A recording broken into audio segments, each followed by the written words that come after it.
Hey guys, what's up? It's Diana, and I guess we're doing this again.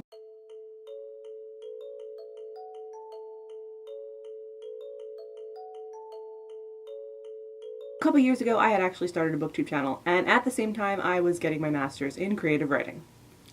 You can imagine how well that went. I'm not a naturally organized person, so finding and allocating time to film, read, upload, edit was kind of a disaster for me, which ultimately resulted in me dropping off the face of the earth.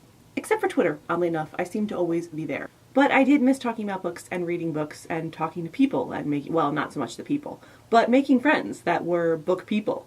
That was kind of cool. So I figured I would give it another go. Now I've already done this tag once, but we're gonna do it again, and it's the booktube newbie tag. The booktube newbie tag was started by Brenda C, but nobody knows who she is, or where she went. But thank you, Brenda C, for coming up with the tag, and let's get started.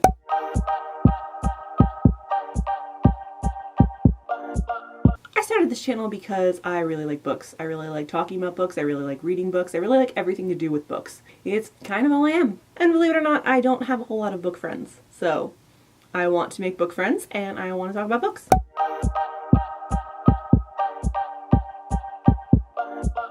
Absolutely nothing. I mean, on the real, everything you're gonna see here, you've probably already seen somewhere else, and you're probably gonna see it again all over the internet. The only unique thing I can bring to this equation is myself. Cause like Aaron Burr sang, I am inimitable, I am an original. Which, by the way, took me forever to actually be able to sing, because the word inimitable, when put to the rhythm of a song, is kind of impossible. Still my favorite song on the album though.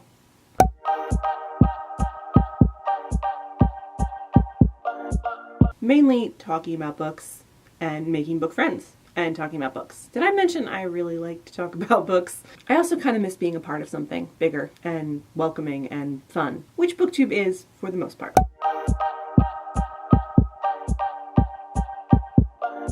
Why do I breathe? I don't really know. I just always have. You could make the argument that I kind of hate the real world and I like the fantasy worlds better. You wouldn't be wrong. But I'm also one of those people that really do believe that words have power, and I love words, and I love reading them, writing them, not so much speaking them out loud in front of people in a room full of people, but for the most part I really just like words and books and literature, and the people who create said words, books, and literature, and the people who talk about words, books, and literature.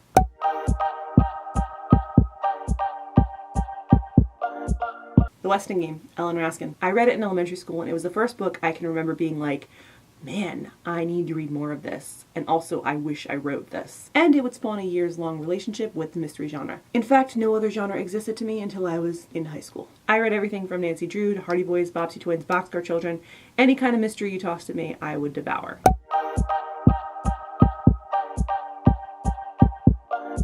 Guys, I only got one. How? How do you do this? How do you find time to do this? How? I just need the logistics. Guys, hit me with them. Like, how? How do you manage all of this? And also, can we be besties? Please. Not even besties. Can I just orbit in your circle and like admire you from afar? Not in a creepy way, but in a, man, this person is really cool and I just generally want to be in their area so that we can possibly talk about books. And like anything else. Whatever.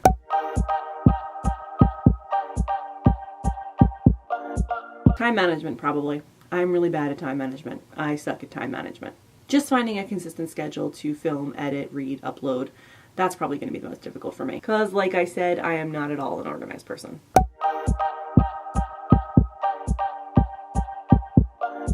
I don't rightly know. I was reading at a really young age. I think around 5. I had all those little golden reader books, and I would pretend that I could read the books and then just make up my own stories. It was very amusing, according to my mother. But if you're asking when I started reading for myself, probably sometime in early elementary school. But fun story, well, not really that fun. I was born 2 months early, so I spent the first couple months of my life in like this weird ICU incubator type thing, and my mom was told that she should read to me and bring me music and stuff, so she essentially was reading to me before I understood what reading was. And she kind of swears that's why I'm the big reader I am today.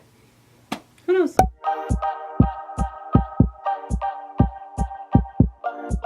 I read everywhere. I actually bring a book with me everywhere I go. I usually have at least one hardback, one paperback, my Kindle, my iPad, my phone, all of these have reading apps on them. So I pretty much always have a book on me. And I'm pretty much always reading in the car, before people arrive at the restaurant, when I get home from the restaurant. You know what? I'm just always reading. But if you're talking location-wise, where I read most would probably be at work on my break or at home in my bed.